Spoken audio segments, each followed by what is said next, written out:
સુરતમાં નર્સિંગ અભ્યાસની bogus degree અને ગેરકાયદેસર પ્રવૃત્તિઓના રોષ પ્રજા અને વિદ્યાર્થીઓમાં જોવા મળી રહ્યો છે। મા કામલ નર્સિંગ ઇન્સ્ટિટ્યૂટ આવી જ પ્રવૃત્તિ કરતું હતું, પરંતુ તેની સામે યોગ્ય કાર્યવાહી ન થતા યુથ કોંગ્રેસ અને NSUI દ્વારા કલેક્ટર કચેરી પાસે ઉગ્ર વિરોધ પ્રદર્શન કરવામાં આવ્યું હતું।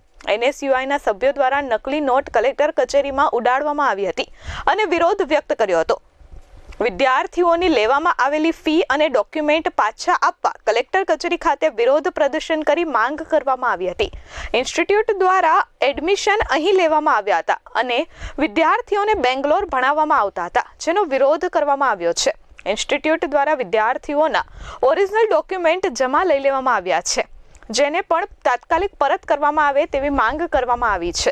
20 વર્ષથી વધુ સમયથી ચાલતી આ સંસ્થા સામે કાયદેસરના પગલાં ભરવાની માંગ કરવામાં આવી છે।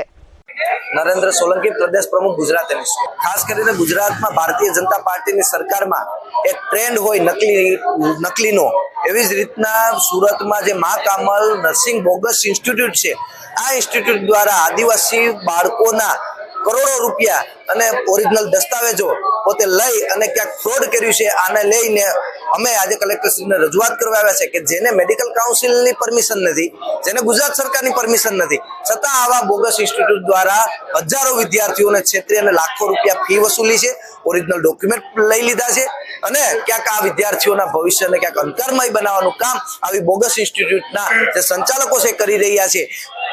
હોમ મિનિસ્ટરનું જ્યારે આ જિલ્લો હોય અને આ જિલ્લાઓમાં જ આવા બોગસ ઇન્સ્ટિટ્યૂટ ચાલતા હોય અને ખુલ્લેઆમ ચાલતા હોય, છેલ્લા 1 મહિનાથી આ વિવાદ ચાલે છે, છતાં સરકાર કોઈ બોલવા તૈયાર નથી। વિદ્યાર્થીઓ રસ્તે રઝળી રહ્યા છે અને કોઈ પણ પ્રકારના સરકારે જે પગલાં ભરવા જોઈએ ભરતા નથી।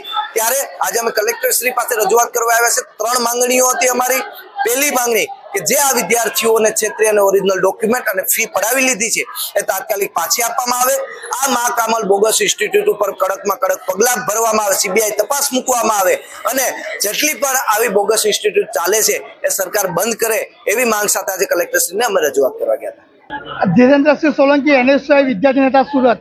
આજે પ્રદેશ પ્રમુખ નરેન્દ્રસિંહ સોલંકીની અધ્યક્ષતામાં NSUI દ્વારા કલેક્ટર ખાતે આવેદનપત્ર આપવા માટે આવે છે કે મા કામલ નર્સિંગ ઇન્સ્ટિટ્યૂટ જે સુરત રાજપીપળા વ્યારા ખાતે ચાલે છે તે બિલકુલ બોગસ છે અને તેને સરકાર દ્વારા કોઈ પણ માન્યતા પ્રાપ્ત થઈ નથી।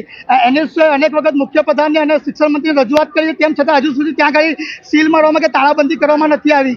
એના વિરોધમાં NSUI આજે વિદ્યાર્થીઓને સાથે રાખી આવેદનપત્ર માટે આપવા માટે આવ્યું છે કે વિદ્યાર્થીઓને ફી લઈ લેવી, વિદ્યાર્થીઓ પાસેથી ડોક્યુમેન્ટ જમા રાખવા અને વિદ્યાર્થીઓને ધાકધમકી આપી તેવા પ્રયાસો મા કામલ નર્સિંગ ઇન્સ્ટિટ્યૂટ દ્વારા કરવામાં આવે છે।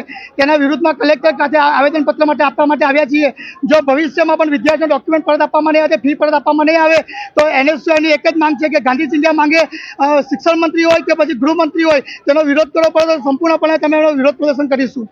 નકલી નોટોનો વરસાદ એટલા માટે કરવામાં આવ્યો છે કે કંઈક ને કંઈક નકલી જોવા મળી રહ્યું છે વારંવાર, એટલે અમને આ બોગસ નકલી ઇન્સ્ટિટ્યૂટ પણ અમે ઝડપી છે અને જ્યારે સરકારશ્રીઓ કોઈ પણ પગલાં ન કરે એટલે અમે વિદ્યાર્થીઓ વતી અમને નકલી નોટોનો વરસાદ કરીને આ પૈસા આપવા માટે આવ્યા છીએ। કેમ કે તમને પૈસાની ઘટ હોય, તમે ચલણી નોટો તમને આપીએ, જેનાથી તમે રાજી ખુશી થઈને જે પણ પગલાં સખત લેવા પડે તે મા કામલ નર્સિંગ વિરુદ્ધમાં લો, એવી અમારી NSUIની સખત માંગણી છે।